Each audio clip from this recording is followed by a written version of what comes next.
Welcome, welcome, welcome Hi. to Dragon Mount, everybody. Hello. Hello, Crystal. Good evening. How are you? Good. I'm excited. I had to start watching season one of our show tonight again because I was ready to watch season two and was not allowed to. So I am ready. It's Hopper. What up, Hopper? Hello, Yeah. all. So, what were you? You were only in the call for a couple minutes beforehand, but you said you're on your second watch through of season one of book one already. Yes. So I'm on a little over halfway through. I think I'm on episode 13, maybe 14. It's right before we get, I forget wherever the fortune teller is. I'm on the episode right before that. So Nice, I just finished nice. that. Yeah.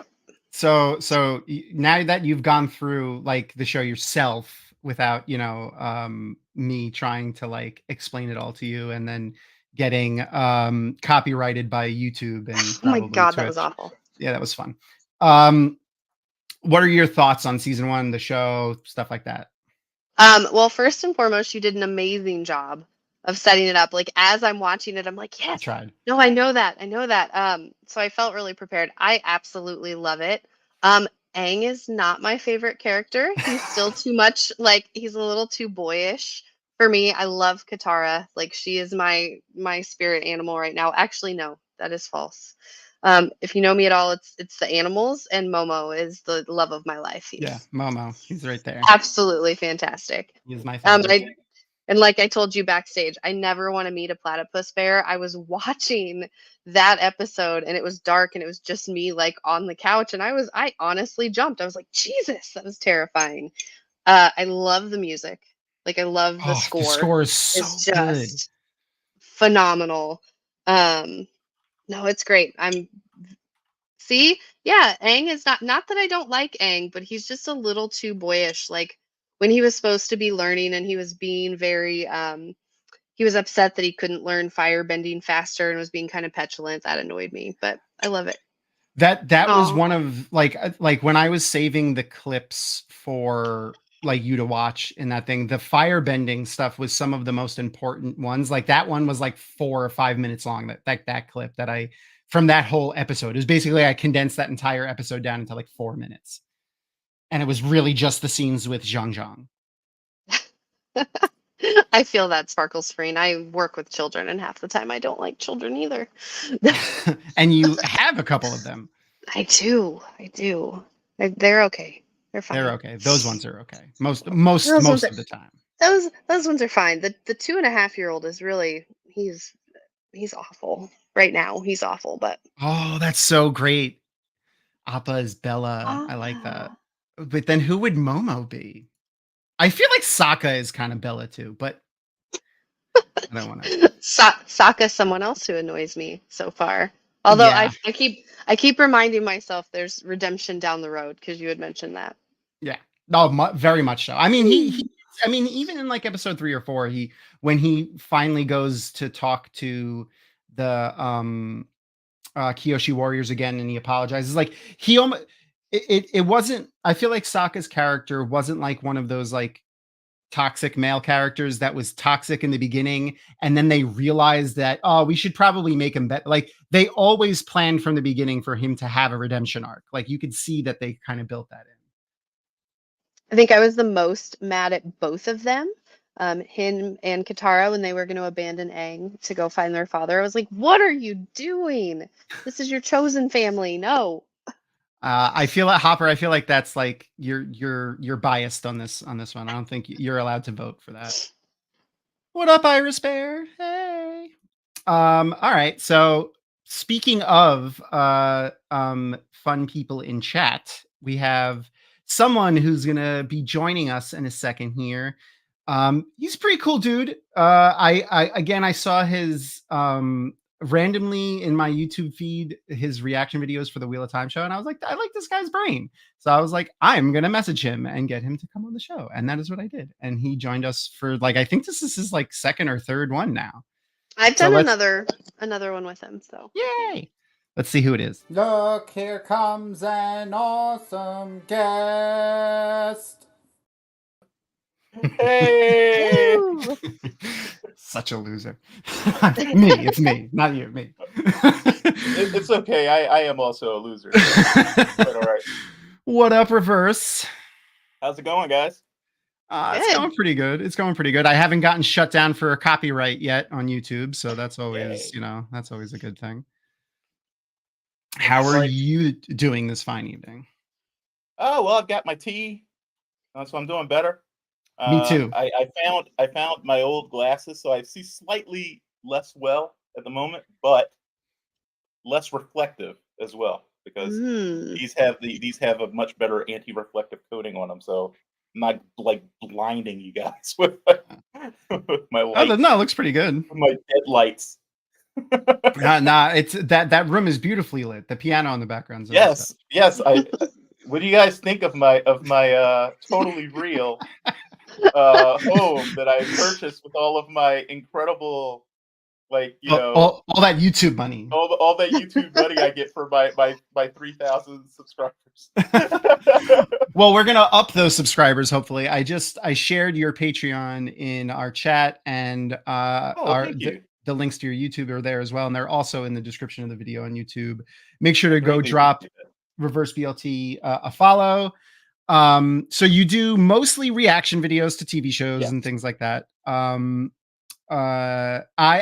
I said, I saw you doing reactions to Andor, and like and I was actually watching Andor for the first time at that moment, and you had a lot of the same thoughts I did, and I was like, I like this dude. So I enjoy I'm your glad to know content we is what think I'm alike. saying. Yeah. I enjoy our conversations too, you know. They've been fun. Avatar, though, we're going to be watching Avatar: The Last Airbender, Book 2, episodes 1 and 2. So you're here to start us off, to light the fires under this, as it Oh were. yeah. I was going to sing a little refrain, but knowing that Crystal has not seen these episodes, I'm gonna let it be a surprise, and I will save the sing along until it actually happens. Yeah. Okay. But yeah, I'm, there's definitely you know exactly what I'm thinking about. I know sure. exactly what you're thinking about. Easily one of my favorite songs to have ever been scored. It's so much fun. So for those who weren't here last week, we're doing like a rewatch, hence the name. So like we're watching a show that we've seen already. Crystal, Eqwina, actually hadn't seen the show, and we mentioned that she was going to prepare by watching it, and chat pretty much unanimously voted for her to not watch it so that she can give live reactions while we watched it here. So we're going to be a little non-spoilery for the episodes as we watch them, and for book 2. So like Crystal, just don't look at chat, and I'll so like you could just change the chat over to the private chat so you don't see it, and then I'll pull like chat, like as people talk in chat, up on screen. So if you're in chat, feel free to talk spoilery. Just, I'm not going to pull it up on screen for her to see. I'll just pull up, comments and stuff. So in no. chat, then I can go ahead and sing.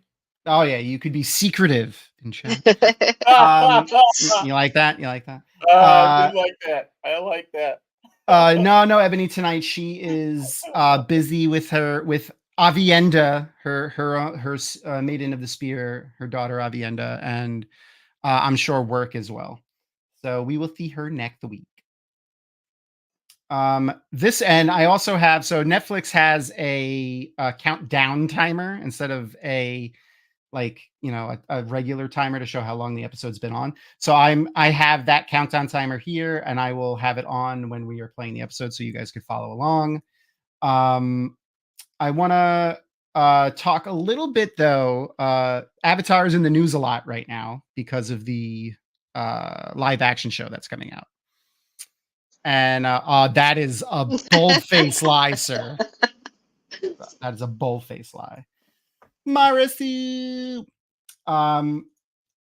So Netflix is making a live action Avatar, and I've been cautiously optimistic up until this week.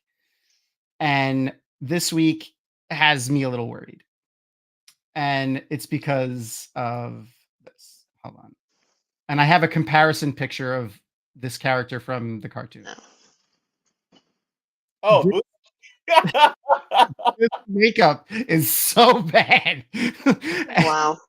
And the actual, like, little bit of the fight scene that they showed of Boomy is so bad. Like, he looks so bad. Like, his head is comically huge because of all of the stuff that's on it. And, like, the bald cap, I'm guessing that's hiding the actor's hair. This is the actor, by the way. I'm not Oh, gonna try to butcher his last name, but it's Ukarsh. He was in Ghosts and a bunch of stuff. He's hilarious. He was also in Pitch Perfect, the first one, which is easily one of my favorite movies. If you haven't seen it, go see it. hey, Tom, though, I have to say, given what he actually looks like, that was some damn good makeup work. That's true. That's true. Like, it looks nothing like my dude. Like, it looks not like, look at that, and then look at that. Like, nothing like him. Like that's impossible to me. I feel like they made him like 7 shades whiter too. Like, yeah, they definitely made him lighter.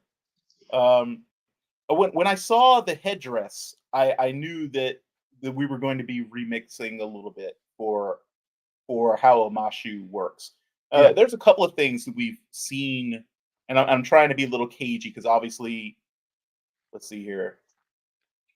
You guys finished season 1, so we've been to Omashu. You've seen Omashu, but you haven't seen a lot of the Earth, like a ton of the Earth Kingdom yet. You've seen more of it than I think any other kingdom, but not a ton. So I'm pretty much Omashu and Kyoshi. But I noticed that they have placed one of the air temples in Omashu. And but you know how I get when it comes to evaluating adaptations. I always try to think of like, well, what could they be trying to do here? And I'm not mad at it. I can't say why I'm not mad at it because I think it even gets into Korra stuff to fully explain why they probably did that. But considering some of what comes down the pipe later, it actually does make a weird sort of sense. It does. To have at least one, maybe even 2 of the air temples be within an existing nation that is not the air nation. Especially especially because like the air nation doesn't really have a nation. The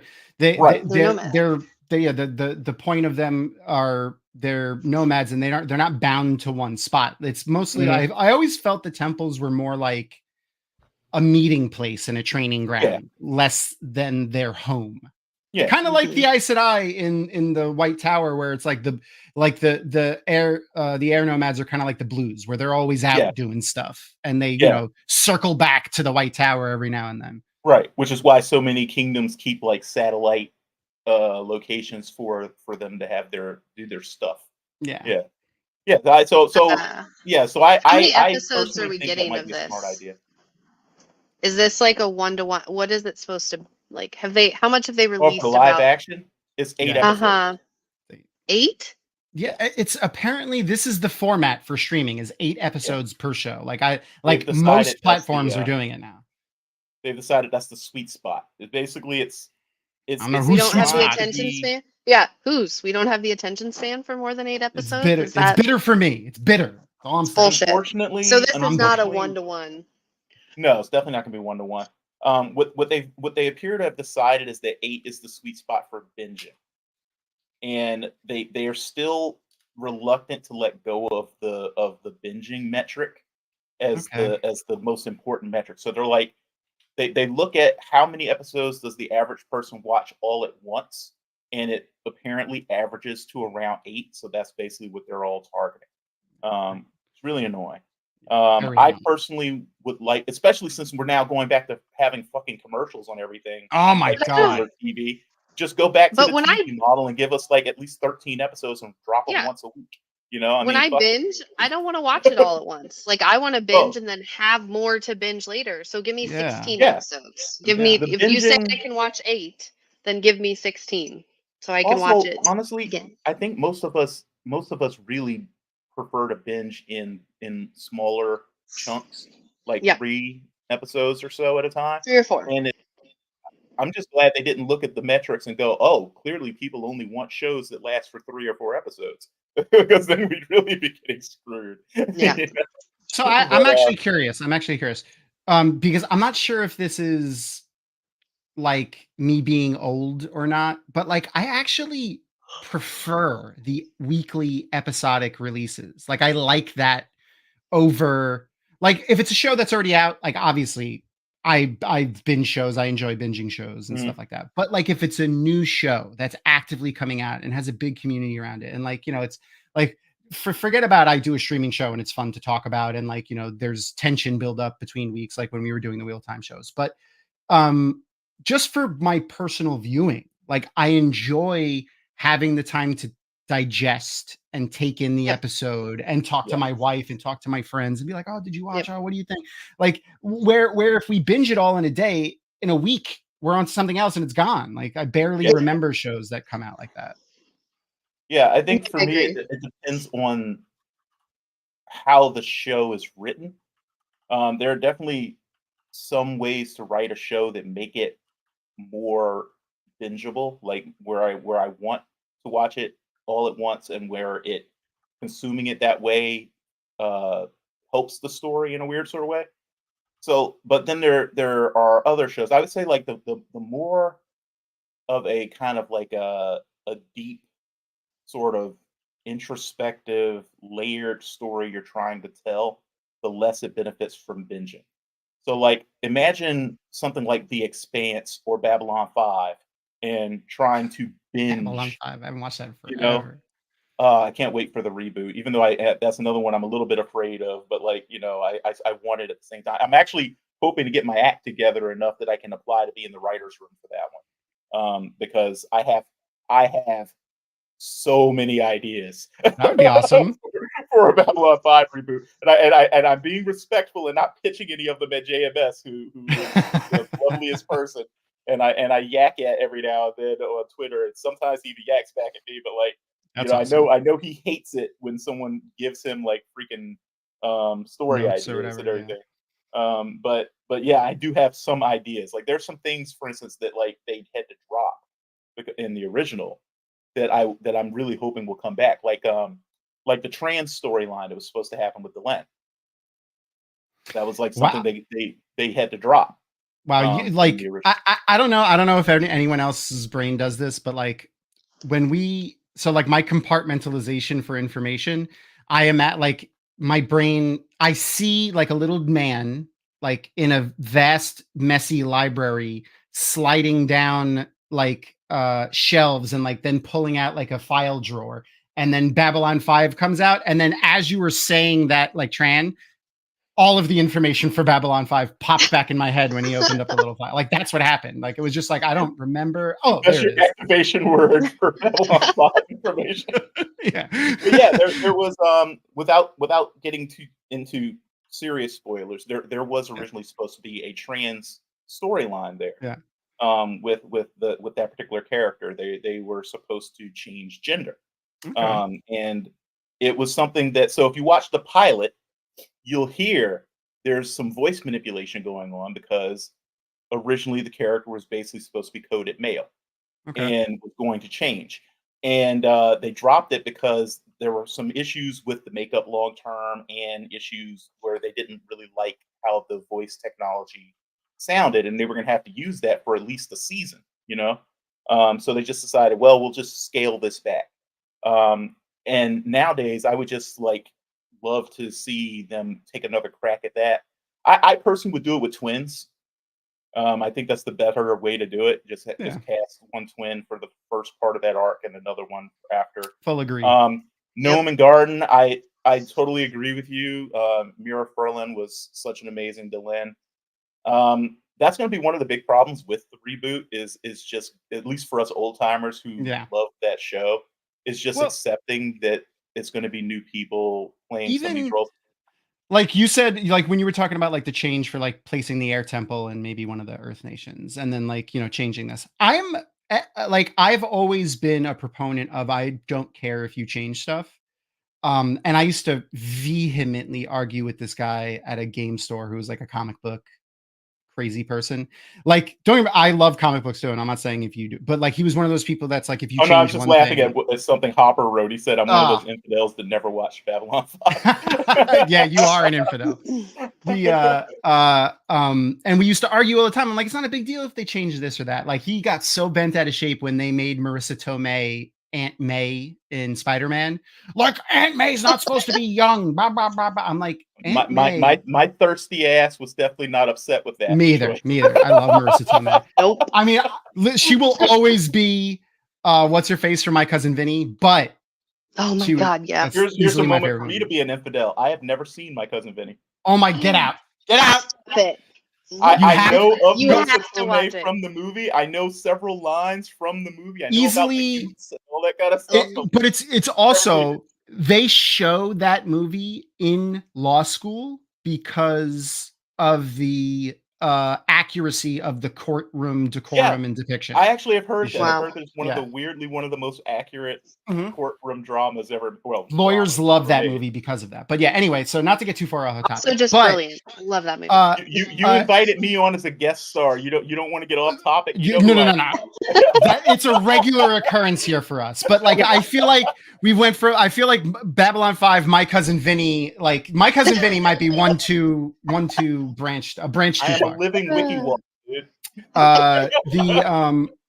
Basically, we used to argue about, changing things and beloved stories. And he was like, oh, like, soon as they announced that they were making Wheel of Time, he was like, I can't wait. You're going to be so mad. And I'm like, okay, whatever. I don't think so. And I wasn't mad at any of the changes, like story changes. Yeah. And I'm willing. I'm still salty about with Wheel of Time, and that's the dagger goes stabby stab at the end of the first season, and then just yada yadaing over. Yeah, there's a couple of inconsistent. Like, I'm more a proponent of being consistent in the world you build. So like, even if they change stuff with it, with like how the dagger works, as long as they apply it consistently, I'm okay with that. But no, there's definitely some inconsistencies, especially with season 1. But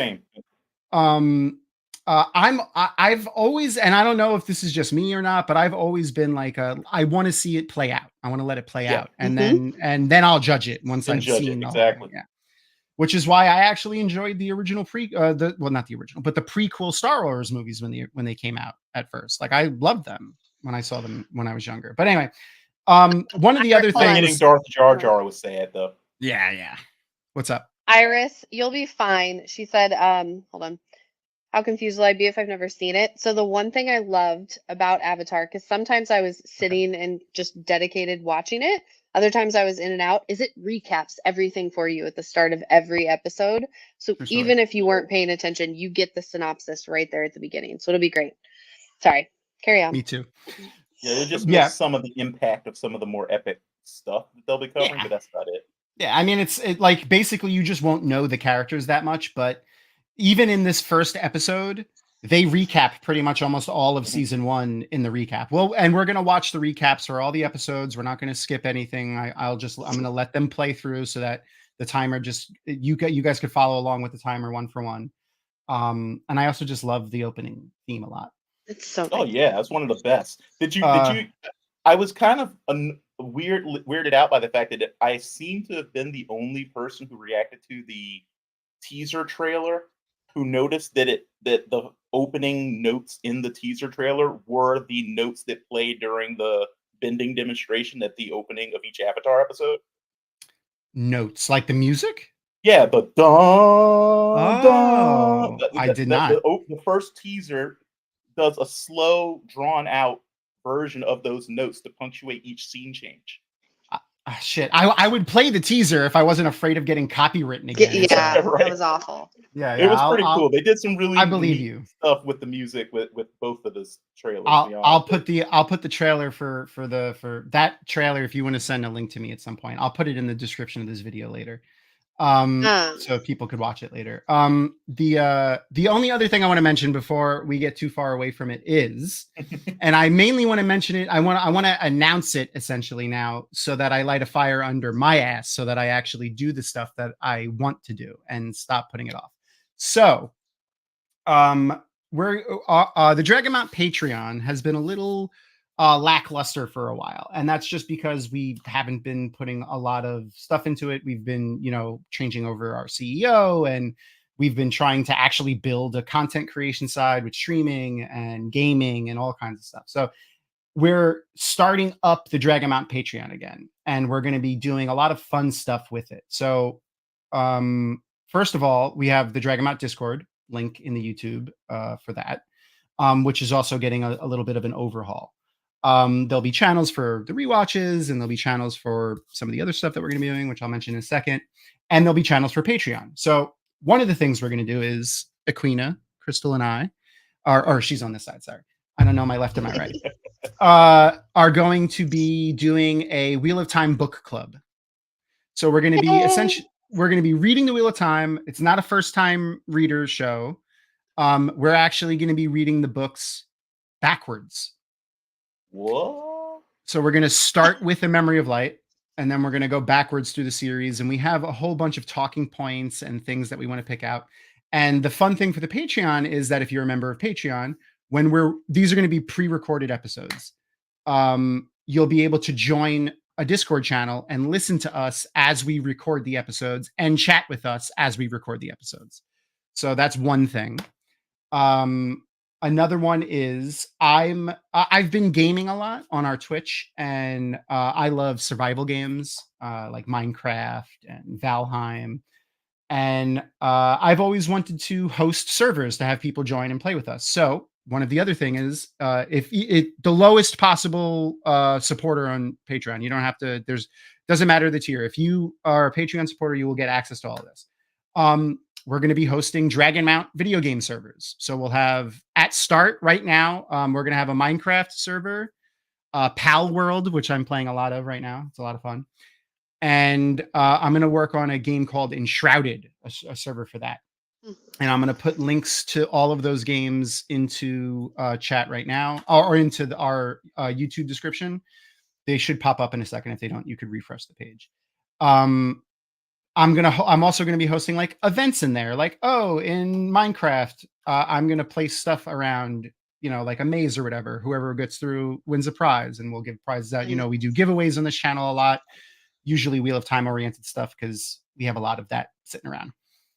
And like, best build, the Wine Spring Inn or whatever. And we'll do stuff like that. I want to do events and just have a world that people could play on. So if those things sound interesting to you, go and check out our Patreon, sign up. Even just for $1, you'll get access to those channels. And we're going to be starting rolling those out the end of this month and next month for our Patreon subscribers. Yeah, we were going to be, so right now I'm going to start with Java, and then I'll get a Bedrock one going too, and we'll have both. But right now it's just going to be Java. And the other game is called Enshrouded. Fantastic game. If you like to build and you like RPG games, survival, ton of fun. Oh, all the types of stuff that makes my OCD goes crazy. Oh yeah, me too. I'm organizing my chests. Forget about it. All right. Oh yeah. No. Yep. So that's some of the things that we have in the pipeline at Dragon Mount that we're going to be doing for you guys. And also, like, just come play some games with me. I like to play video games. They're a huge part of my life. And I like playing with people. It's more fun playing with people. So if playing on like a static constant server on those types of games sounds fun for you, go and check that out. Anyway, the links are in the YouTube description. So without further ado, I think we're going to start watching the episode of Avatar now. Oh, thank you, Mekio. A new name in chat. Thanks. This one is the Avatar state, so it's a pretty good jump-in point, I guess, for somebody if they are starting late. Yeah, I guess so. Yeah. So for Iris Bear's sake, the main character, his name is Aang. He was asleep for 100 years, and he's basically the Randall Thor of this world. Like, he's supposed to be the savior. And instead of like there's not like a big evil bad. It's mostly people. Like the people, there's the Fire Nation are just imperialistic, and they colonize like the whole world, and they're trying to defeat all the people. So he is supposed to bring balance to the world. So that's basically the first season in a nutshell. Hey Tom, you know what I just thought of, right?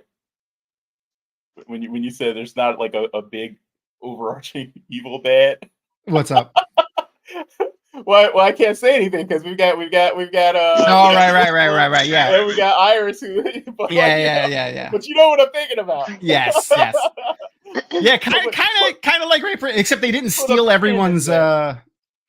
We'll put a pin in the not big bad for when we do the other show. Except they didn't steal everyone's stuff and then put it in a museum and refuse to give it back. Yeah, the Fire Nation is like Great Britain, Imperial Japan, and like maybe Rome. Yeah, I could see that. Yeah, I could see that. Alexander the Great, or even maybe the Crusades.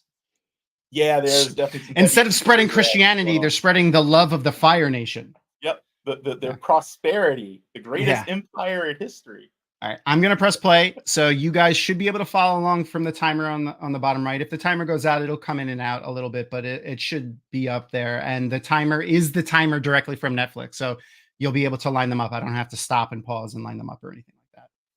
So, without further ado, here we go.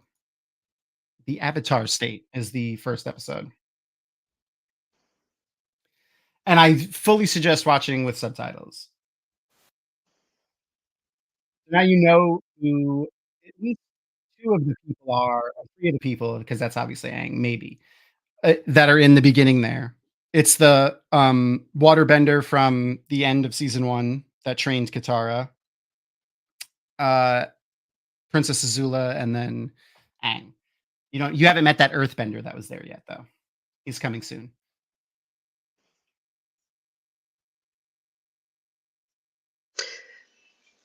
I do have to say I wanted to see more like airbending and earthbending and waterbending. Like as much as it was talked about, I wanted to see more of it in season 1. Yeah.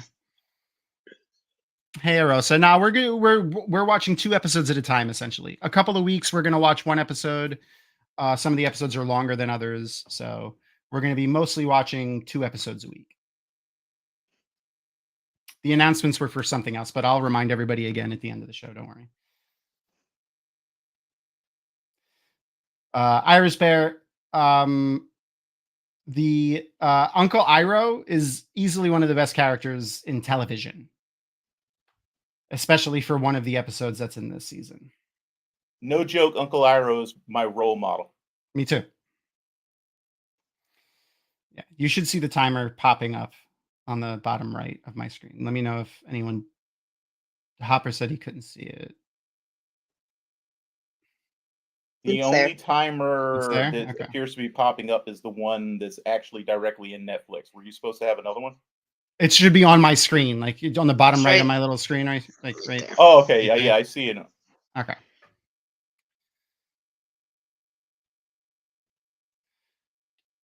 You deserved it. I'm sorry. Just gonna say, like that would have been deserving because Uncle Iroh is a treasure. He's a treasure to all nations, not just the Fire Nation.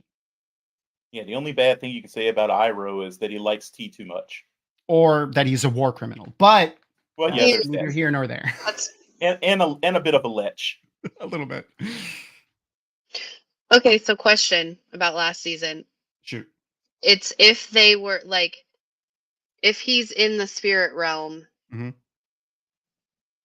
his body moves, like he can't. Like, is it harder for him to find? That part was kind of confusing to me.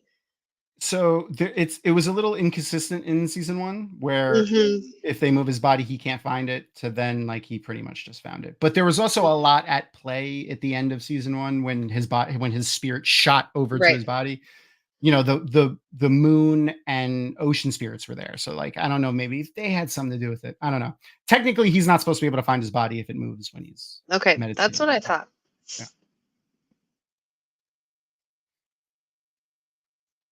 The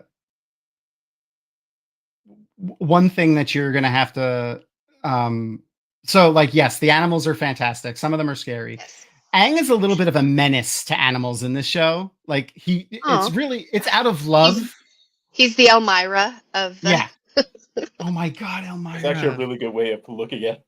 Yeah, he is. He absolutely is. He is a little bit of a diva too, Uncle Iroh. He's He's in the hot spring. He likes his comforts. Oh yeah. He does. Yeah. Getting massages.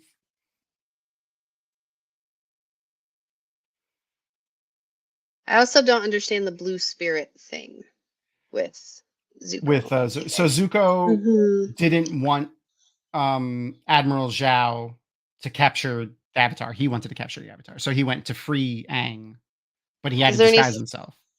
Is there any significance to it, or was it just like? I think it's a Chinese myth thing because of the foo dog mask that he was wearing. There's something tied up with that. I'm not exactly sure. Okay. And here's the main antagonist. Yes. Hey, who's this? Ooh, sister. Okay. Yeah. She is Amazing. That's what she is. Yeah. She's basically Lanfear, Mogideon, Semiraj, and Masana all rolled into one person. It's quite the resume. Except 12. Yeah. Oh, and she's as crazy as Patton Fane is. Oh, good. Good. Yeah. She has a tighter control on it. Like the non-crazy one is present more often, but oh, here we go. You said the tides would not allow us to bring the ship in. Did the tides command the ship? Mm. No, ma'am. No, ma'am. She just like, and that's such like a Patton Fane, just threaten people with death for not being able to control the tides and expecting them to fix it. Like that's her level of craziness that she has about her. That's another thing that the series, the live action series, has changed that I am not unhappy about at all. Like bringing Azula forward. Oh, earlier. Yeah, me too. Yeah. More Her Azula art is going to be very better. interesting. So I'm glad we're going to get a little more time with it. Zuko only has like maybe 10 minutes of screen time in season 1. These episodes are going to be an hour long. So they're going from 20-minute episodes to 1 hour episodes. So yes, there's only 8 episodes, but there's more time in this first season of the Netflix show than all 3 seasons of the cartoon. Yeah. Wow. Okay. All we're going to do is we're going to gloss over a little some of the side missions, I think. I think we'll probably drop about like 2/3 of those. Probably. And I'm fine with that. I hope next episodes isn't dropped. So I wonder if should I wait to watch it? I'm wondering. Which one? Well, like the live action? I don't know. Okay. I don't expect you watch them it to first cover and tell too me. much. Yeah, I'll watch it first. From season 2. Just like I think they'll do more like foreshadowing for things in season 2 rather than covering a lot of what actually happens. From some of the people I follow, it seems like they might be bringing a lot into season 1. Really? Yeah. But one of the things that happens a lot with Aang, especially in season 2, is them trying to rush him to go fight the Fire Lord. This is the first instance of it, but it happens often. Yeah. And Katara and Sokka are two sides of the coin sometimes, and Sokka's like, maybe we should, like, look, he turned into a giant fish monster. He turned into a kaiju. Yep. Yeah. But Katara is always the one there protecting him, like Nynaeve, making sure that. But wasn't he actually he was the water spirit at that point, right? Or somehow their powers. Ocean spirit. Yeah, they merged together. Yeah, the Avatar is a literal god, so he's thousands, if not tens of thousands, of every single Avatar who was a master at every single bending style forever. Yeah. Quasar.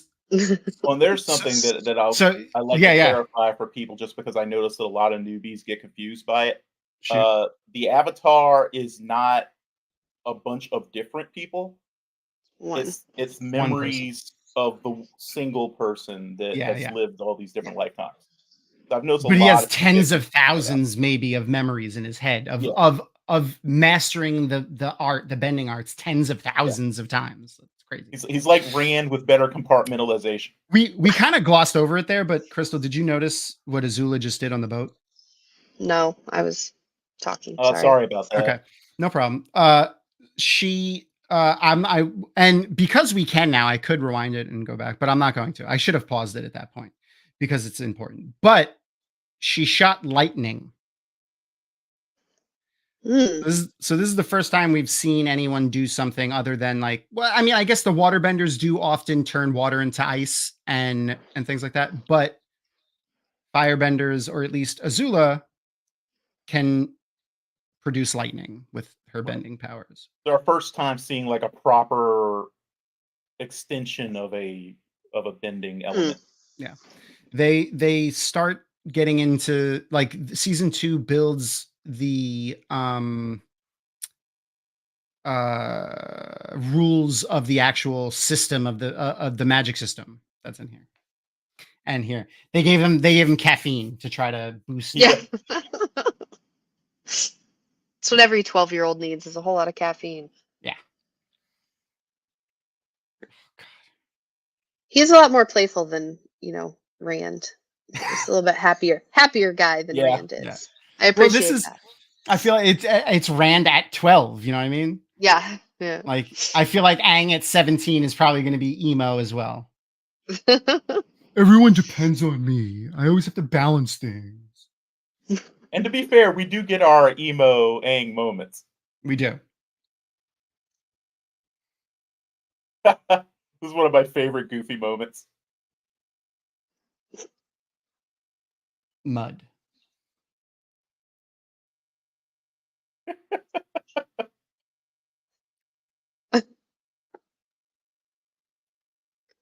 It's close. He seemed like it. Yeah, that was he almost gloated up there. So Iroh's thing is he's a guy who's just seen a lot and lived through a lot and is just chill as a result of it. He's just like, you know what? I'm just gonna chill. Lilu Dallas. Lilu is hanging out with now I'm sad. Bruce Willis. Oh, yeah, it's awful. Oh yeah, so his nickname, by the way, is Zuzu. Zuzu. Or at least that's what Azula calls him. Oh yeah. She loves doing that. She absolutely loves doing that. At least she's pretty. It was quite a shock for a lot of us to realize she was 12. Yeah. I definitely thought she was older than that. Especially just because of her attitude. And her competency. Yeah, well, You guys clearly haven't hung out with 12-year-olds recently. They're 12 going on 25. That's fair.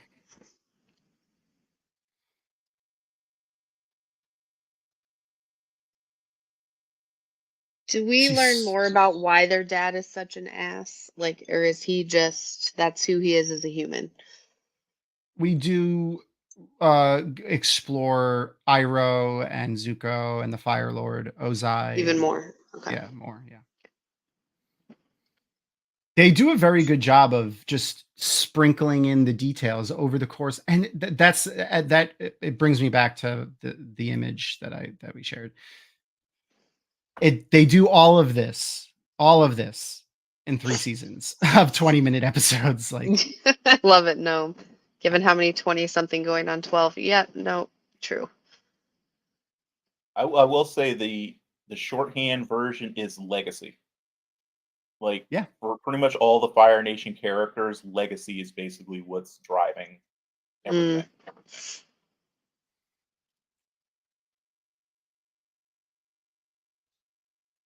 I mean, I get the sense of why not just go get it over with. Like, let's go fight him. Let's be done. Yeah. Katara can't support this, though. No. I wonder why Katara has a hard time with Aang, like, possibly, like, dying, throwing his life away.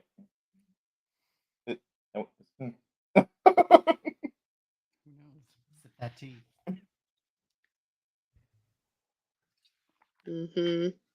Don't. And just in trust case it wasn't that. clear, that is his brother, Iroh. Mhm.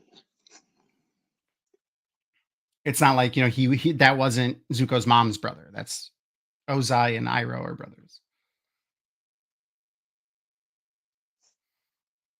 They're very Yeah. imperialistic China, so like it's always passed to the men, firstborn Yeah. male, though for whatever reason, Ozai hates Zuko. Apparently. Which is another reason why they probably brought Azula forward in the storyline, because a big Yeah. part of his disappointment with Zuko is rooted in Azula. Especially if they're going to be showing more Fire Nation. They need to show Azula.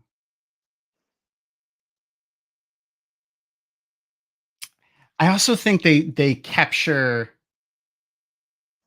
the like them being children really well without Yeah. like driving it home. Like how he changes his mind on a whim. Like, I Yeah. am gonna go fight. No, I'm not gonna go fight. Like not that is like a child would do, but it is a little bit like, especially just coming to these decisions so quickly without. And I like how they also showed how, even though Sokka is like, yeah, I think you should do it, when Aang says, I don't want to, Sokka, like a good friend, is just like, okay. He trusts him too. Yeah. Like, he's like, you're the that's what Avatar. we decided, that's what we're going to do. Okay. If he's mad, who cares? Oh, yeah. Here we go. Time to kick stuff off. Yep. I'm so glad you actually get to see some of the fighting now too. I'm not going to butcher the names, and I don't have them phonetically written out in front of me again. But the type of kung fu that most earthbending is based off of, you'll be able to really see now. Like it's all in the hips and the feet and the way they stand with their legs. Like they use their arms Oh, too, That, but the Hung lower Guar? body is very important. Huang something or other. I don't remember. Yeah, I think it's like Hung Guar. Yeah, it's a type of kung fu. Yeah, it's really like heavy Oh, and wow. grounded. They made a modified version for a later Earthbender we will see. Yep. This is a common thing is making these earth discs that they throw around. Very cool. Yeah, it was one of my favorite pieces of world building about the show, is like how they figure out how societies that could manipulate specific elements would use that in their technology. Yeah. Obviously, the Earth Kingdom builds gigantic, thick walls that they could self-heal, essentially. Mm-hmm.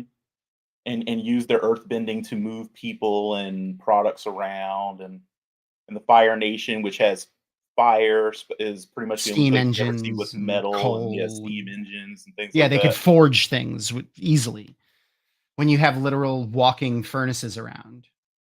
Which is why their empire has managed to get to the status in compared to the rest of them, because once they figured out metalworking and everything, they started advancing very quickly.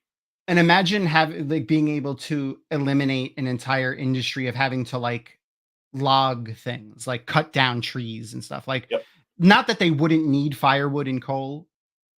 Wait.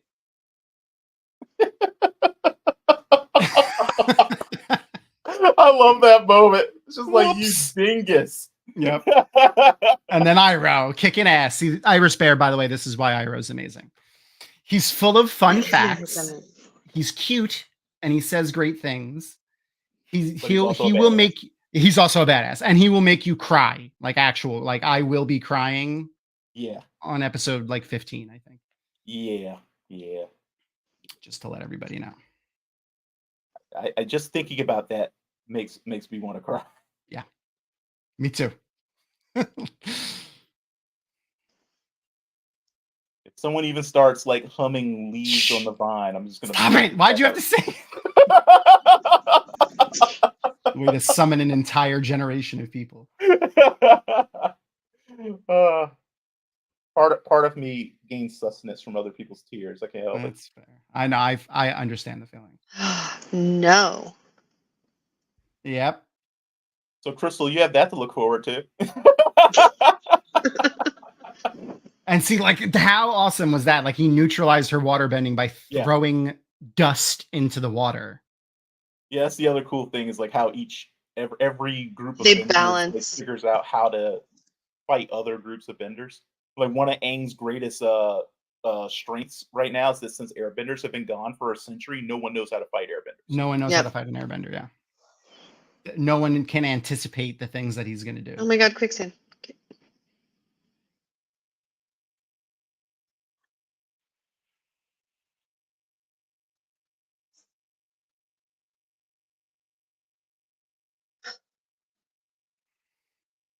Okay. And yeah. And it was at about this moment that he realized he fucked up. Yeah. Yep. Right there. That was it. That was the moment. Yep. This is something that Netflix has to capture properly. I really It's hope the they do. sheer terror of the Avatar state. Mm-hmm. Aang should be actually terrifying when he goes into the Avatar state. Well, one thing that I heard is that someone's like a person that I know that saw the premiere said, then this is not a spoiler, they're not afraid to show the effects of that happen to a person when they fight a firebender. Awesome. Okay. Not shying away from stuff. Notice how precise Azula is. This fight is really good, like just good storytelling. Like see how like wild and unfocused Zuko is and how she's just like surgical. Mm-hmm. It's because one of them has emotions and one of them is a sociopath. You know. I think Azula's a psychopath. Wow. I think I remember reading once that the main difference between them is competency, and psychopaths are way more competent. Like sociopaths think they're competent and they're not. Yes. I love that moment where, so that was a pretty important moment too, was how like Iroh came in and redirected her life. Yep. Like, so easily too. He's not known as the Dragon of the West for nothing. Nope. And there's the image from the banner of our episode.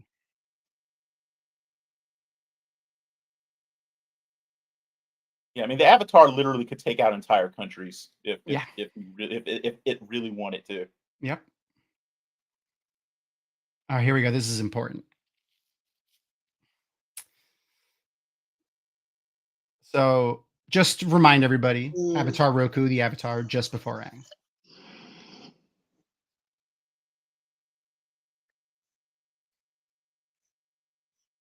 Yoshi.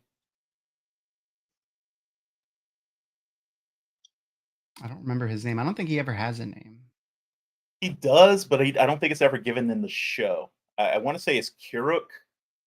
Oh yeah, maybe. I think in the comic. I have the comic over there. I'll check it out.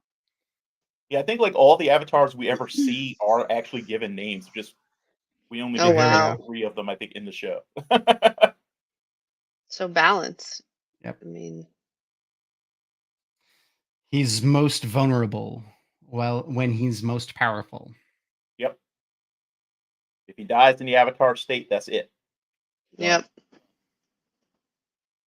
And see, this is another, like the Wheel of Time, the Avatar is another show where they have spirituality, but they don't have hard and fast religion because the things just are real. Yeah.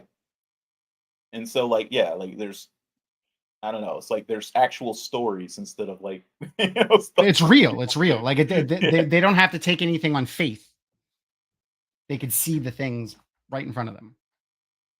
Though I do like how we will play later with, again, like Wheel of Time, with how stories drift though over time. So like how certain things do get lost because of maybe something not being around for a long time or something, and people starting to fill in the gaps.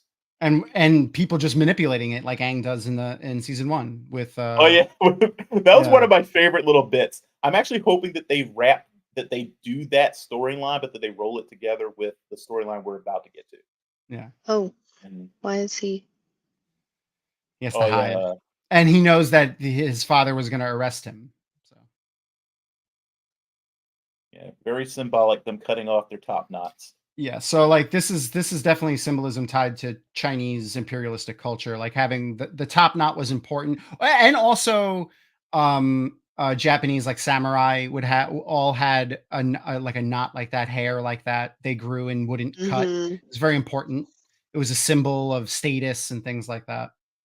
All right. So, and again, I'm just letting this play through. So we'll have the next episode in a second, and then the timer will Very pop back up. appropriately named Rapunzel wrote, "When you're in a bad place, do not cut your bangs." No shit. Oh, I haven't read the Kiyoshi books yet. I should read those. Rapunzel says the importance of the top knot is explored in those. Okay. All right. So now the new timer should be up for episode 2. Yep. Okay. So now we're into episode 2. The Cave of Two Lovers. It's one of my favorite episodes. As an absolutely hopeless romantic, I love this episode. Okay. Only the Avatar, master of all 4 elements. I like that they do this at the beginning of every episode. Yep. This is another one of those shows that like hooked me from its opening. Yeah, immediately. Because like I didn't grow up with this show. Obviously, I'm far too old for that. But like I kept hearing about it, and randomly I turned on Nickelodeon, and it came on. And from the moment they started showing people bending the elements, I was like, "What is this? I must watch this." They had me but like I watched the first episode, and like my young cousin who was like 10 was like, "It's so cool," and he and I bonded a lot over like The Hobbit and Lord of the Rings and video games and stuff like that, and Dragon Ball Z. So I was like, "All right, I'll watch it with you," and I'm like, "This is amazing." And what you were talking about how we always start with a nice little tidy recap. There it is. I love that. That's so helpful. Especially as you're learning the show, like learning the new characters and the names and what happened. It's been really helpful. Sifu I Katara. love Momo. He's very much a cat, lemur, monkey, bat. Yep. And I like that we often see him Oh, what up, Glenn? hanging out with Sokka, who wanted to eat him when they first met. Yeah. And both of them are ravenous food beasts.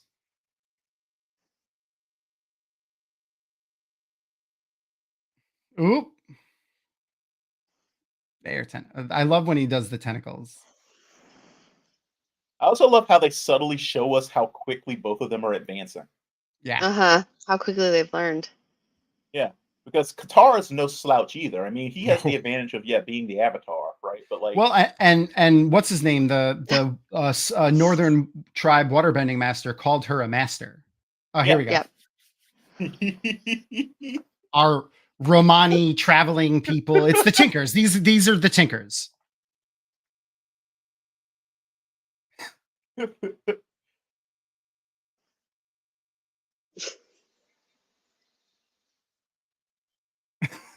he's like,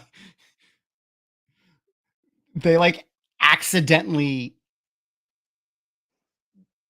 get like hippie jargon into it, like worked into the conversation. It's really funny.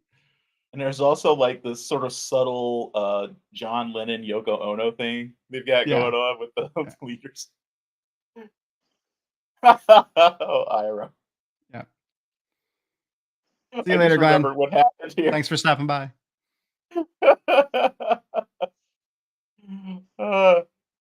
See you, Glenn.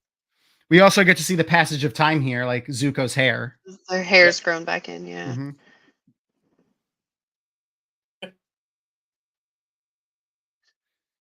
Jade Bush. He's always thinking about tea. Delectable tea or deadly poison. Aww. Oh. Look at his pretty hair. Yeah, Appa gets a hippie spa day.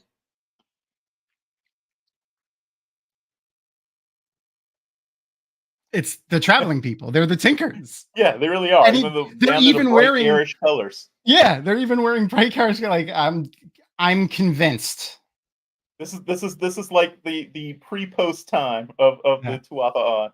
Yep. No wagons yet. As soon as they get enough stuff that they need to carry. And I love how Sokka is always our skeptic. Yeah, He's always. just skeptical of everything and everyone. Close, not yet.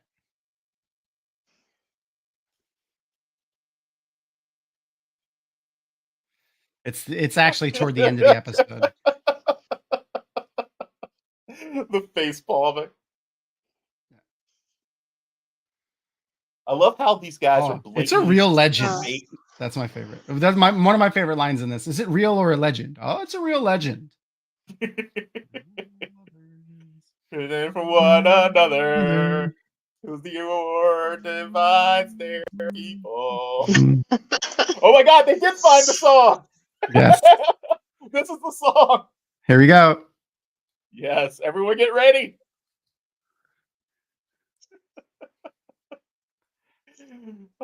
Crystal's gonna be so confused. Secret tunnel. Oh, Secret tunnel. That's me, by the way. That's how I dance. I'm gonna dance like that during the Jordan Con dance party this year. Nice. And now the world is healed and the tree will grow again. Yes. The Chora trees are growing down every street in the Fire Nation. And then Ozai orders them all burned to the ground.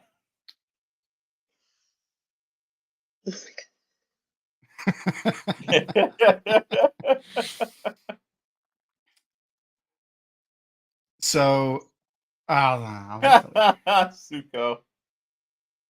That thing's not even worthy as bait. Teeny tiny fish. Oh no. I guess this is what happens if you try to brew poison ivy into a tea.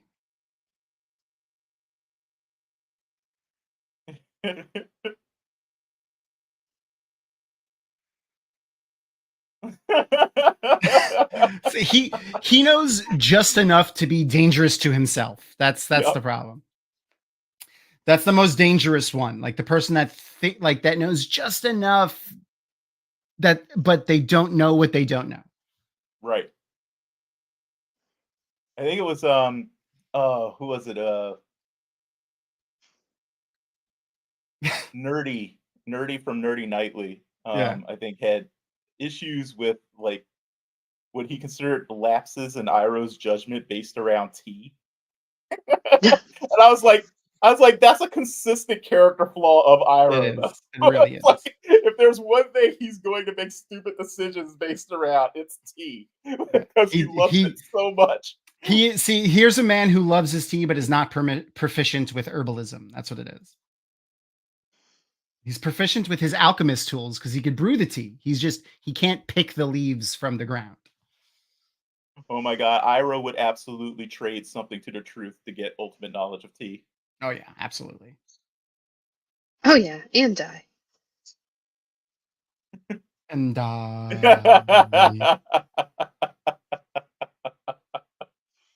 love how they're incorporating some like Japanese mythology real quick. I'm a mythology nerd, so I just noticed the I can't remember what they're called, but those statues that are there guarding the the dragon statues. Yeah, they're based on actual like guardian statues that they make, but they typically I think guard shrines in Japanese culture. But yeah, those guys are like based on real things. They're pretty cool. So people like weekly releases, by the way. I forgot to end the poll that I did about asking about weekly releases and full series drops when they drop shows. Yep. And 75 to 25 for weekly releases. If only there was some way to let the streamers know that. I know. Yep.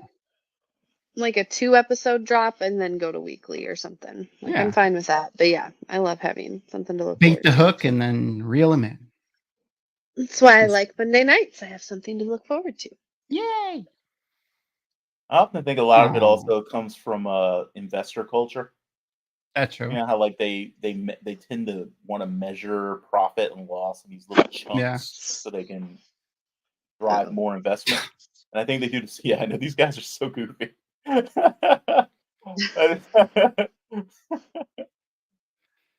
I love how they got away with making these guys super 100% stoned out of their minds without Oh, yeah. actually Yeah.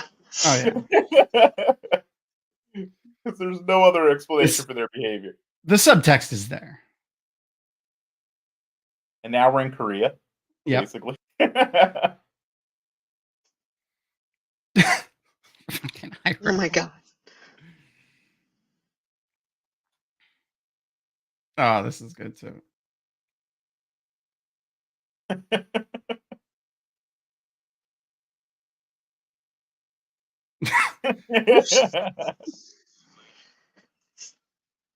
Junior.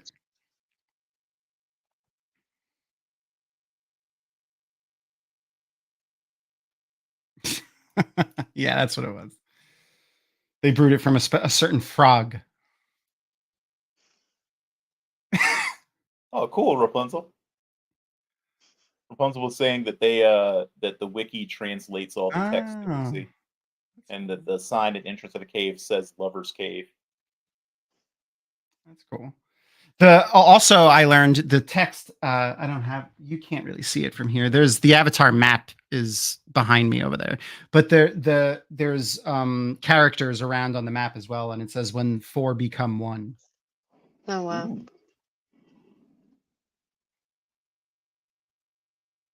I have a theory ongoing that there actually aren't any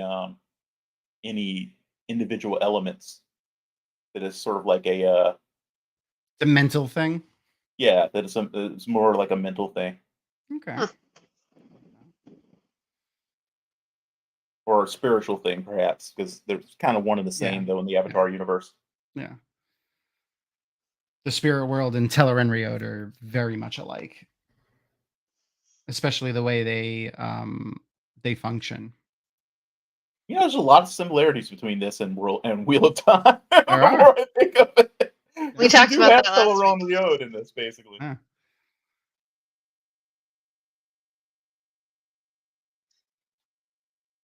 Sokka is kind of like if you took Matt and Perrin and rolled them together. Wolf bats. Oh yeah, yes, Ooh, yeah. whoa.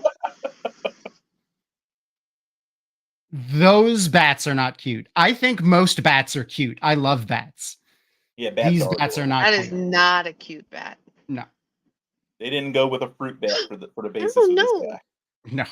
That's a vampire bat and a wolf. I love how most of the animals we get in Avatar are mixtures of other animals. Yeah. Except one. Yeah, I know. I love how they use that our expectations to set up that gag though when we get Yeah, to it's it. so great. It's almost as good as the play that they do in season 3. Yes, I love So- that so much. The writers making I love when writers like Make fun of poke fun of themselves. themselves. Yeah. And bring in like self-aware references to what other people have been saying about Yeah. them. Yeah, I love it. I love when they do that.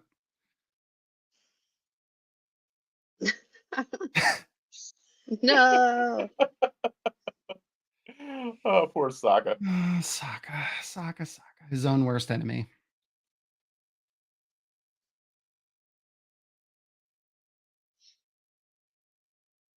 I I mean, love the subtext of all of this. This whole Mhm. scene is so great.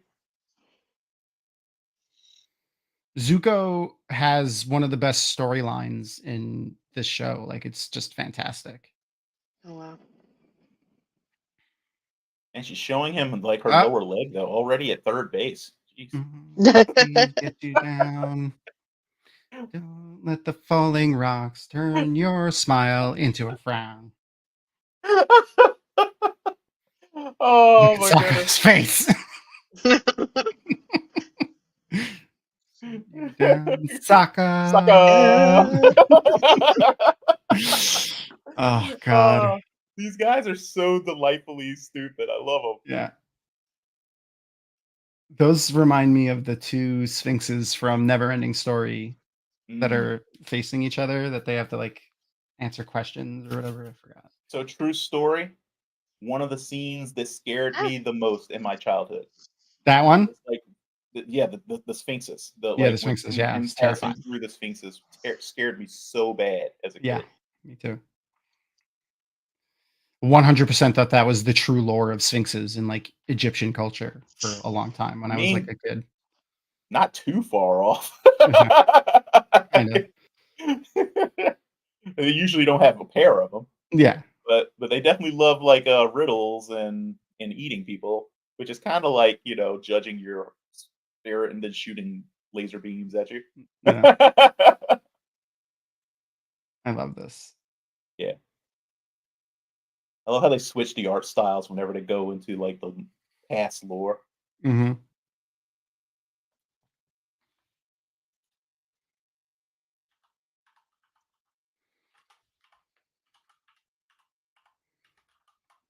Yeah, the art's just beautiful. Oh yeah, I mean all of the art, but the when they do these flashbacks specifically are a lot of fun.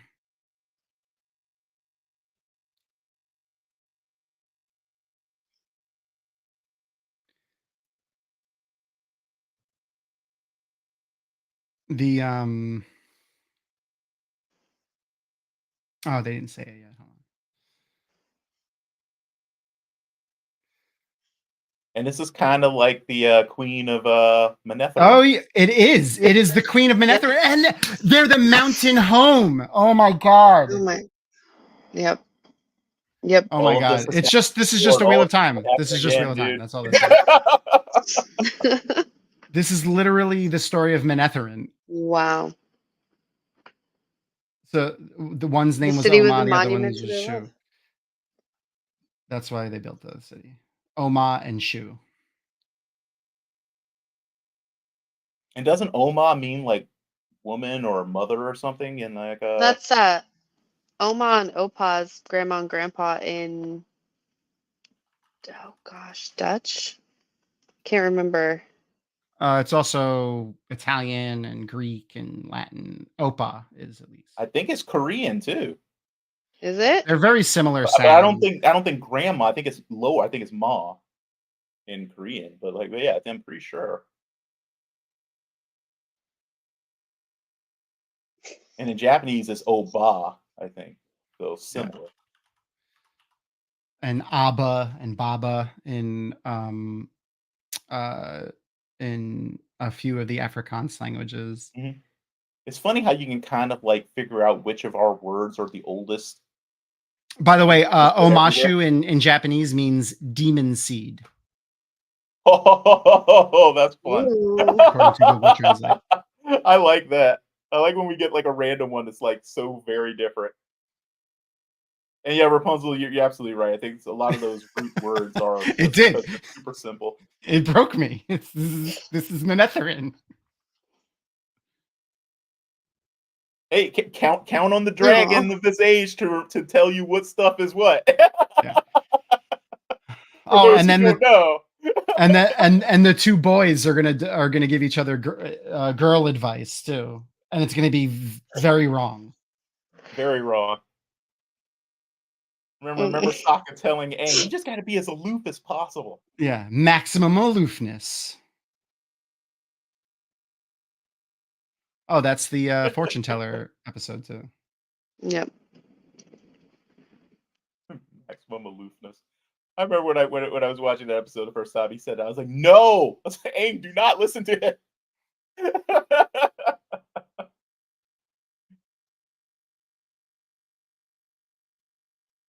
Gusto. I can speak to that as someone with a lot of experience with Koreans. They freaking love to feed you. Mm-hmm. But then they also love to make fun of you for being fat. Yes, they do. But they do it in a weird kind of loving sort of way. It's still like, yeah, I was never mad when my at the friend's same mom time. used to make fun of us. They will literally just walk straight up to you. Even like even Koreans who literally don't know you, they'll just walk up to you, like Korean women, and they'll just like touch your belly and be like, "Whoa, Mm-hmm. Wow. You like food, don't you?" Especially if you're in a Korean restaurant. It's like, who are you? Why are you touching me? Yeah, that's how you know the food's going to be good. When the waitstaff is incredibly rude like that, that's when you know the food's going to be good. Yeah, because they don't care. They know you're sticking around. Yeah. There's a soup dumpling place that we used to go to all the time where they they would just curse at you. That's what's I assumed it was cursing. They would just scream at you in Japanese. This They was a probably Japanese say really place. nice things, and they're just like it's just their accent. It was in Boston. It was really good. It's like if you have someone say romantic things to you in German, like Yeah. it sounds like they're angry. Or Russian. Do they kiss? I don't know. Yes, they did. That's my headcanon, and I don't care about what anyone says. Because as mentioned before, I am a hopeless romantic. So yes, they kissed. They kissed, and their kissing lit the way out of the tunnel because yay, magic. Oh God. No. Terrifying. They're literally wolf bats. So like werewolf sorry. vampire mixture. That's a I weird just mixture. saw some of the comments like Hopper from Theoryland said it's too bad Rand wasn't there. He knows how to talk to girls. he's the one who knows how. And Noam Garden is like some languages are just always peak volume. Yeah. That's how I Facts. feel. That's true. But then you have languages where it's not even about the volume. With German and Japanese specifically, it's Oh, no. it's like the way they say things. It's like and So- taka, taka. You know, it's like it's just very Yeah.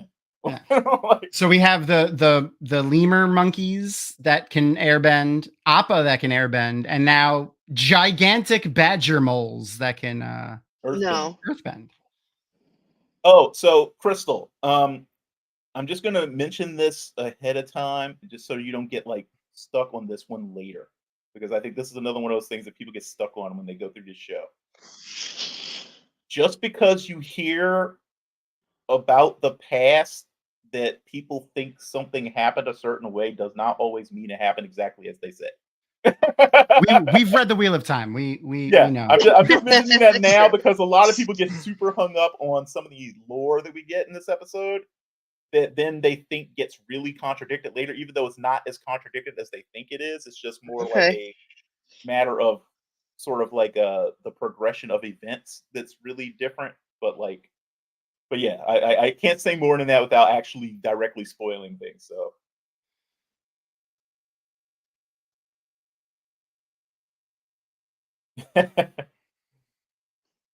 and Appa hating being underground. Oh, Yeah, I love him. I love him so much. Though. just want to rub that gigantic belly.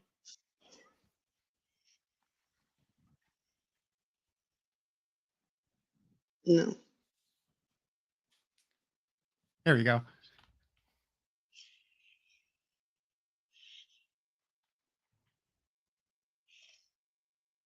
I wish We let huge ferocious beasts lead our way. I love how Sokka remains completely oblivious to the fact that Aang is crushing on his sister. No, he knows because No, he was he's talking made about jokes it about last it. Yeah. season. Yeah, he was Yeah. teasing them. Yeah, he teases them all the time. He just lets them be their own people, which I like. Like he never does that like big brother, you can't go out with my sister. No one's allowed to date. He never does that crap.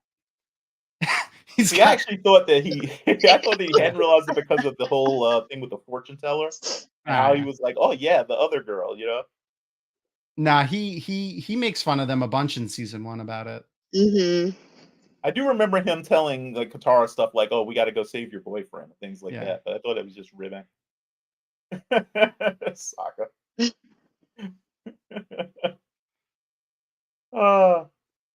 Ah, so good. This episode was so good.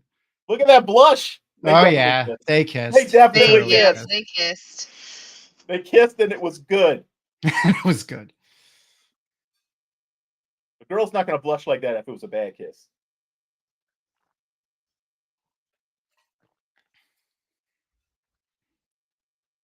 Of oh shit. Dun, dun, dun, dun. I love that reveal at the end of this episode too. That like, good. yeah, everything's gonna be Wow. great, and nope. These guys are so good. Okay. I mean, so good. Oh. So we are not going to watch the next episode. That is the end. Boo. Yes, I know. I know. Okay. But it's so good though, isn't it? That's why I went back and rewatched it, because I I made the mistake of finishing season 1 like Friday, and then had a 3-day weekend this weekend, so I had to start oh my watching it over God, again. someone did some heart bending. Oh, Uh, that's cute. I'm gonna put a pin in that for later. For Love reasons that that will like that remain little private. story of the No. of Oma and Shu. Like Yeah. I'm not ashamed to admit it. You know, you guys know I do a lot of tear bending, and I definitely tear bended when they told that story Mhm. the first time I watched this episode. It was just really sweet. There's a lot of really good, uh, like heartwarming and even just sad Yeah, stories in this show, like Zuko and his mom being dead, and like yeah, or the story that's around him and his mom and his whole family, his own father. Like the one of yeah. I was about to say, the lines in the end of season 1 was when he was talking about his sister, and he says, "My father said that she was born lucky," and he said, "I was lucky to be born." yeah, It's such Yep. a Yep. horrible thing, and it's so sad. yeah, and like spending your whole life because he's the eldest. Yeah. Because I'm not 100% sure with the Fire Nation if it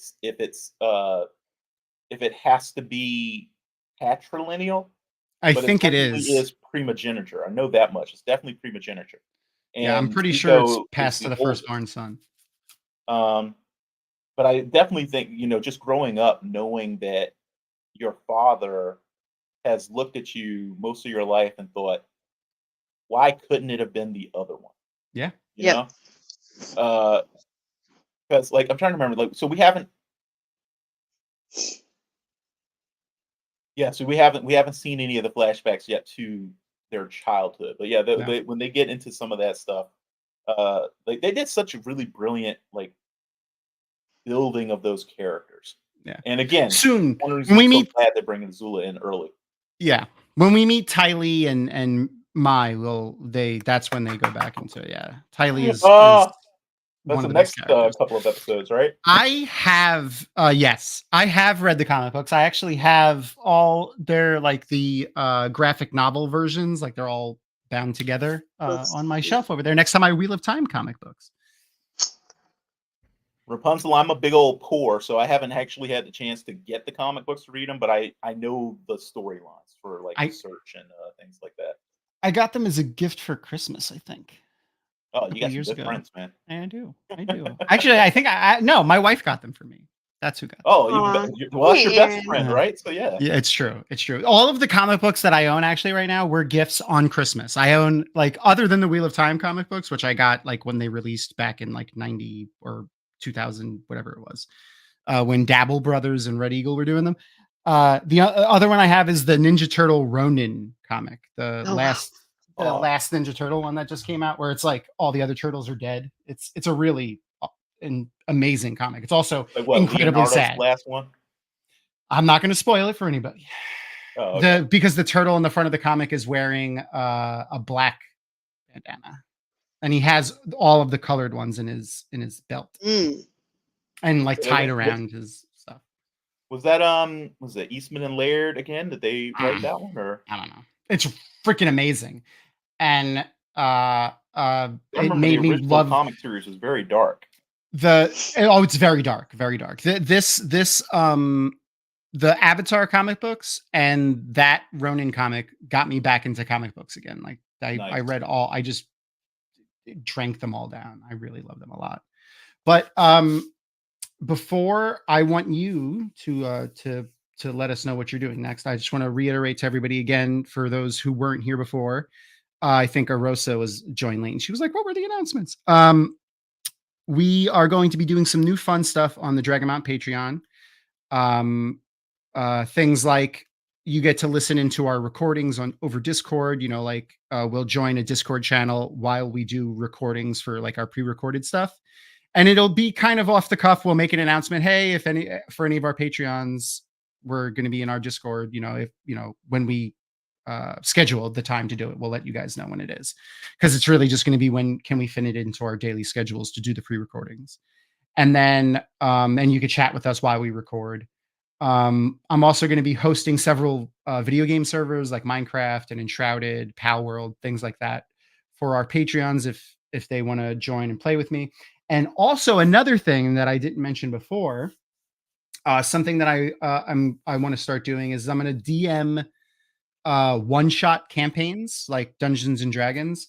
And I'm going to pull a pool of people out of, like, if you want to play, if you're a Patreon member and you want to participate in that, you know, we'll have like a separate sign up thing for our Patreons, and I'll pull like a pool of people from that. And once a month, I'm going to do like one shots with Patreon people.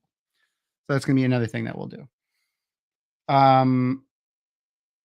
Other than that, though, the Patreon link is in the description on the YouTube video. And where can we find you next, Reverse BLT? What are you watching right now? Right now, I'm not really watching much of like anything series wise. I'm trying to catch up on trailers.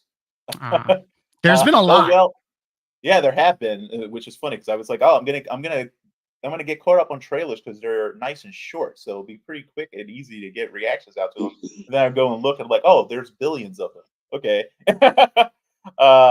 Trying to get to finish up The Expanse though, because I kept getting derailed off of finishing the show.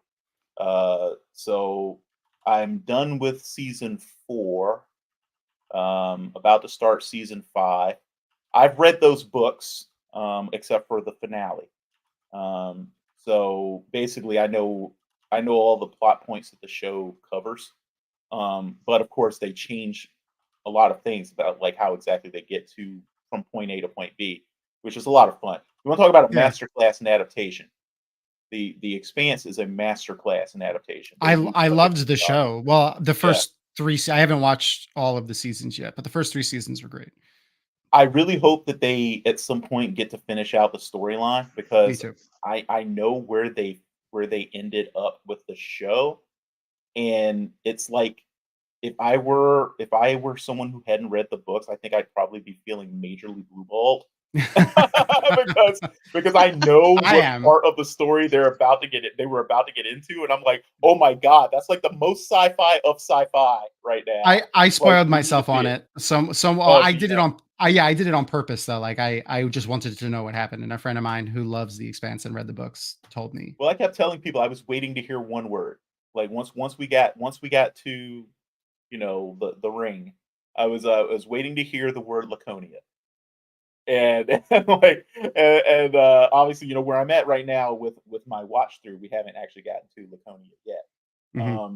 But they're laying the groundwork because of, you know, all the stuff that's happening with the Bobby storyline is like that's leading to Laconia, right? So like, so I'm pretty excited about that. But like, and we got the Void Bullet, you know, which is the other big thing that I was like, how are they even going to show this? Like, what's it going to look like on screen? Because I remember when I read the description of it in the book, it was like, so in mythology, we have lots of these like stories where, you know, humans come across something like left behind by the gods, right? So like in Norse mythology, famously, right, the weapons humans had came from, you know, they discover a battlefield where the Aesir fought, I think the Jotuns or something. Yeah. They find some Aesir weapons just lying around. Like, what are those? And, in Greek mythology too, and Roman mythology, Perseus's shield and all that stuff. And I thought the description of like of what was left behind from the builders versus the adversaries was the best description I've ever read in science fiction of what it would actually be like in our physical universe if, for all intents and purposes, gods went to war. You know, like what we even understand. Yeah. One of their weapons if we came across it. You know what I mean? Like, and the Void Bullet was such a great example of that. Which is like, what is it even? You know? Yeah, the clapping Aang is great. But yeah, I was so yeah, I'm gonna finish up The Expanse. I'm going to try and get ready for the live action Avatar. I really want to react to that when it comes out.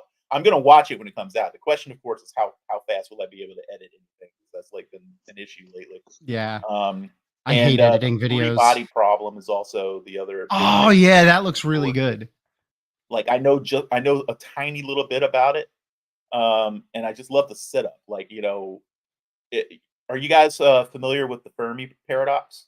Yeah, the aliens existing and they have to or because of. Oh no, that's the Drake equation, but it factors into the Fermi paradox. So the Fermi paradox is if you go off the Drake equation, for instance, the universe should be teeming with life, Yeah, basically. it should be, Like but even it's. even as rare as it is, there's just so Oh, much is this the stuff. one where it's like they've had to have destroyed themselves or? Well, the Fermi paradox is just the question of if there is so much life theoretically in the universe, where the fuck is it? Like, why Where Where don't is we is it? it? Yeah. Yeah. Yeah, why Oh, don't we because see it's the any path. signs Okay, of it? You know what I that's mean? what it is. Like, because we should see evidence of it. Like, the Yeah, universe yeah, is yeah. old enough. We've been around long enough by now. The A lot of the radio signals and everything, we should be picking stuff up if there are Yeah. other life forms out in the universe. But we're not, right? At least as near as we can tell. So the Fermi paradox is basically that, like what the hell's going on? And there are different what they call solutions to the Fermi paradox. So like you said, maybe it's in the nature of Yeah, all life that's to where that. destroy itself before it gets Mhm. far Yeah, enough to. yeah. And that's I've heard it. I've always heard it in reference to the answers to the right. Fermi paradox. Yeah, because that particular one is I think an element in the Drake equation, right? Like sort of figuring out like Yeah. how many of these life forms probably would even make it far enough, right? I like That was good. the Mass Effect one where it's like basically all of the alien races know we exist and they just Yeah. keep the entire There. galactic empire Yeah. They just hidden. ignore us. Do it. Yeah, because we're not ready yet. Yeah. And one of the more popular solutions to the Fermi paradox is the dark forest, which is basically this notion that it's in the best interest of life of sentient life to assume that all other sentient life is hostile, because it's the Yeah, best okay, I've heard option that to one too. survive.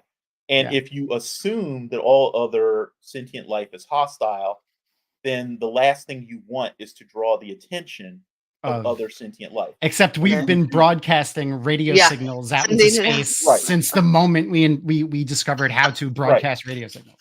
And there's the problem is because if you do assume that, then you have to basically adopt one of two postures. Either you aggressively start looking for other sentient life so that you can wipe them out, Yeah. or you do your best to be as quiet as as alienly possible again, Alien. so As that no living one else creaturely will possible. notice you, right? Yeah. But of course, therein lies the problem: is that it's reasonable to assume that any species would have at least a window of a few decades to a few Where centuries you yeah. where they're broadcasting by accident. You know what I mean? Like so, Yeah. in theory, there's at least a small window where any civilization would be noticeable. Yeah. But that essentially is what, from what I understanding, we have three body problem. That's what kicks off the story. Is like the idea of the dark force. Is like if we're sitting here and we're broadcasting and we're listening and we pick up a signal that is obviously from another intelligent species, Yeah. should What do we we do? should we acknowledge that signal? Should we announce that we exist? Do we answer it? Yeah. And yeah, spoiler alert, we answered the signal. Yeah. And Well, I mean, it that's wouldn't be what much of a kicks off show the if they story. didn't. Yeah, and it sounds incredibly fascinating from what I know about it. Really mind-bending, trippy stuff and concepts, and spans an enormous amount of time, which always like interests me too. Like Childhood's End is one of my favorite things about that story is that it covers what I think about is it 5,000 or 15,000 years? I forget, but like that's a fantastic story too. Any of you guys who haven't read Childhood's End, I highly recommend it. It is set during the Cold War, so there might be a few, things that you have to look up or My something to really understand. my to But be read that's pile grows again. Yep. also Sci-Fi Channel back when they actually made stuff that was actually science fiction did a reasonably decent Yeah, that was a long time ago. miniseries adaptation of it. So I mean, it Okay. does gloss over some beats, but I think it actually did a fairly good job of capturing the main meat of that story. My But yeah, one of my favorite answers to the alien question is Neil deGrasse Tyson's answer to it.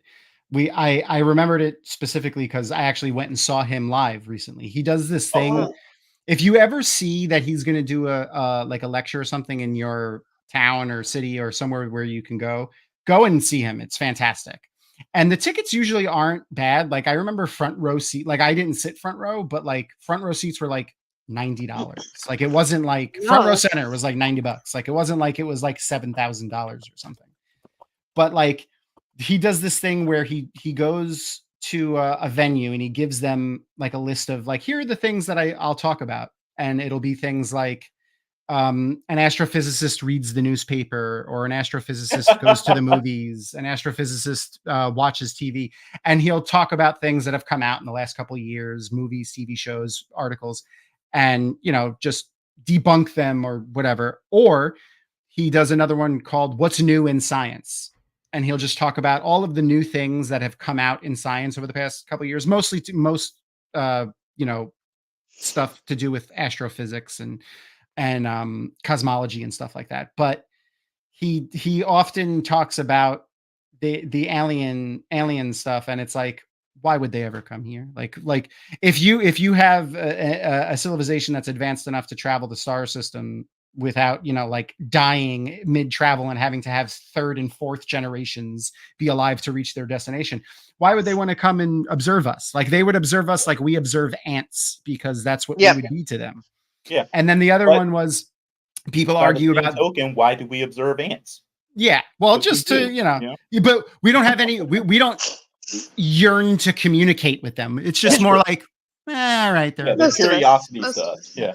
The other one was like, someone in the crowd was like, oh, but they'll come here for our resources. And he's like, you do understand that the rare things that are on Earth are very common everywhere else. Yep. There are entire asteroids that are made of diamond and gold and silver and lead and everything water. Water is very abundant. It's just frozen. There's a really brilliant use of a diamond planet in The Expanse. Is there? Okay. Yeah, it is. It's absolutely amazing. Does it look like that scene from that movie, The Core, where they drill through the earth and they go into the part with the giant diamond?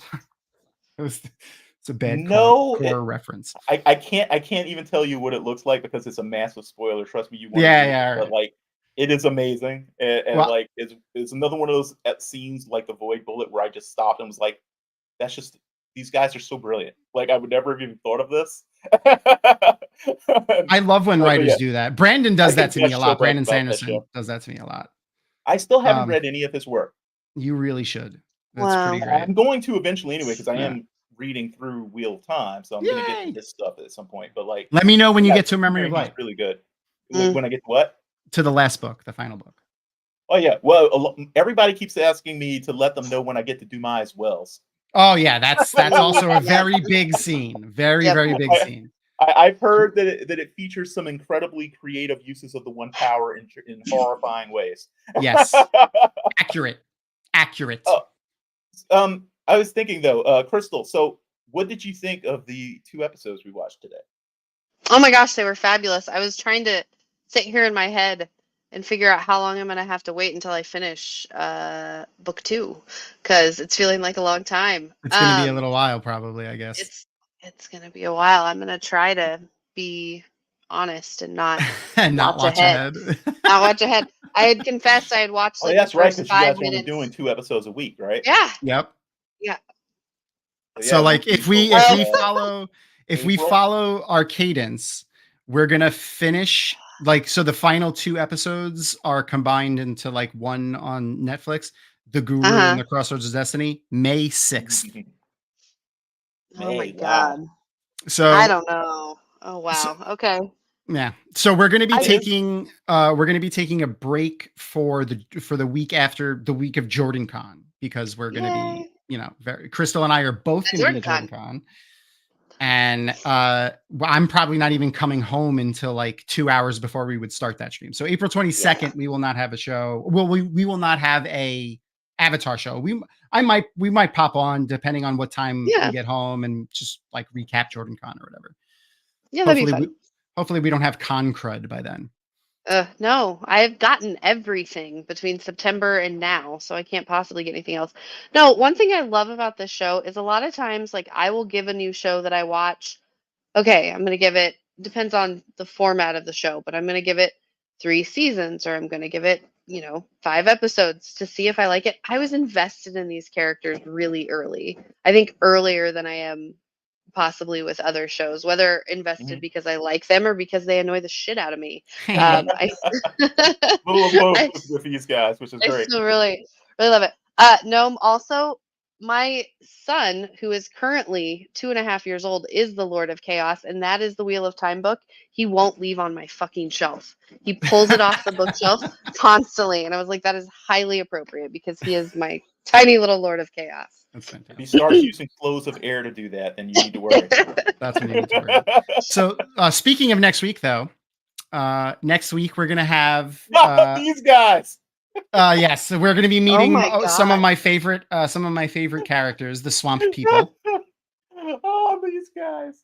And our special guest next week is going to be a dear friend and family member of mine who also happens to be an actor. His name is Christian Musto. He's been in a bunch of plays, a couple of off-Broadway plays, and he's currently breaking into film and television. So hopefully we can get him on Wheel of Time. That'd be great.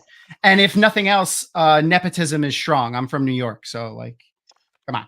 And we're Italian, so yeah, we get everyone positions here. So yes, my cousin will be here next week. He's an awesome dude. I think he's also starting a live play D&D game, which is interesting. Oh, speaking of, I starred a comment from Hopper earlier. I'm willing to explore other systems other than D&D, Hopper. I actually have an Avatar: The Last Airbender TTRPG that I backed on Kickstarter that I also have a virtual tabletop for. So I'd be willing to try other systems. Fate also is a great one that the Dresden Files, another great book series, is based in. So yeah, I'm willing to try others. Wait, they did a Dresden Files tabletop game? Yep. It's really cool too. And it's the Fate system, if you're familiar with that, but it's also like I've never played any of these types of things. When I was growing up in the inner city, there was no one around to play D&D with. That's fair. I grew up for a while in just outside of Manhattan, and we played D&D. But it wasn't D&D. We played something. Anyway, it doesn't matter. My only exposure for D&D was the cartoon they did back in the day. Oh shit, yeah, that which was a great reference in the movie. The Fate system. Yeah, the Fate system is basically mostly storytelling. It's very little mechanics. There's very little hard and fast math and rules. It's basically just, are you good at something or are you bad at something? And then in the moment, do you get a plus or a negative to it? And that's pretty much it. Interesting. The cool thing about I might try to join in on some of those at some point because I've been curious about absolutely, man, that type of stuff for a long time, and I love the Dresden Files. So I plan on doing a lot of fun stuff with it, like having like content creators like yourself, like send you like a little script to pre-record like a quest or something, and be like, oh, we go into this inn, and this guy walks up. It's a larger man. He's wearing glasses, shaved head, light beard. He walks up to you, and then I play a video of like, suspiciously familiar. Yeah, and then I'll play the video of like, oh my god, the mine behind my house is infested with goblins or whatever.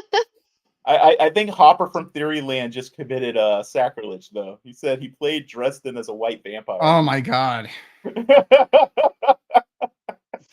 God, that's rough. I though you as a white vampire does get me excited because they feed on raw emotion for people that don't know, and it's usually sexual in nature. So, thinking about Hopper like that does get me excited. They're the horniest. This Hopper, not the dog Hopper. Oh my god! Now I'm imagining Hopper like Wolf Hopper as like a horny freaking vampire. A horny vampire wolf. Stop it! It's the perfect note to end on. Horny vampire wolf Hopper. Thank you. His party blew up. Wow. Their party blew up their Tesla.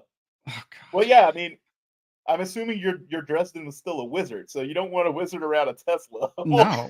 The cool thing about the Dresden game system too is. So you could play obviously in Chicago or in the Dresden world, or you could put your own city into the Dresden world. So like during character creation, you create the city as a character. So like it encourages you to play with your city, with the people that you're playing with, like, or at least a commonly known city amongst the group. Mm-hmm. So like you can use real world locations and stuff like that. It's really cool. That'd be cool. I would love to see a Dresden story take place in. Oh my god! Oh my god! My new headcanon is that what we do in the shadows is part of the Dresden universe. I haven't seen that yet. Is that? I'll watch it. As fun as it sounds. It's so Should I fun. watch the movie first, or does it not matter? It doesn't really matter. I mean, they reference the movie like in 2 episodes, but okay, not that often. And it's mostly just in passing, like the characters appear in the show, but they don't have like an ongoing story or anything like that. Gotcha. It's hilarious. Well, I'll it. stop derailing the conversation with my random asides and tangents so that you can. That's okay. I'm not going to be going to bed anyway. What is sleep? Anyway, I guess yeah. So that's great. So Reverse, make sure to go follow Reverse BLT. I'm going to put his link to his YouTube back in chat. And with that, yes, join my tasty morsels. Yes. and check out his Discord too. It's pretty active. And you'll see some familiar faces over there from the Wheel of Time communities. Absolutely. Speaking of book clubs, though, I need to get that started back up because we oh right, yeah, you were doing the read through. Yeah. Great hunt. And just been so busy with everything else going on, getting my brain together. But if you ever need any help putting discussions on that together, I'm always a resource for you. I'll be here for you. Oh, okay. You volunteered, and I will definitely use it. Oh no! Talk about Wheel of Time. Twist my arm. I've never done that before. Thank you so much for having me on. I had a lot of fun like last time, and yeah, definitely look forward to hopefully doing it again with you guys at some point. And Crystal, you're in for a wild ride. Oh yeah, it's a roller coaster of emotions. This Holy crap, it is. All right, say goodnight, Crystal. Good night, Crystal. Ah.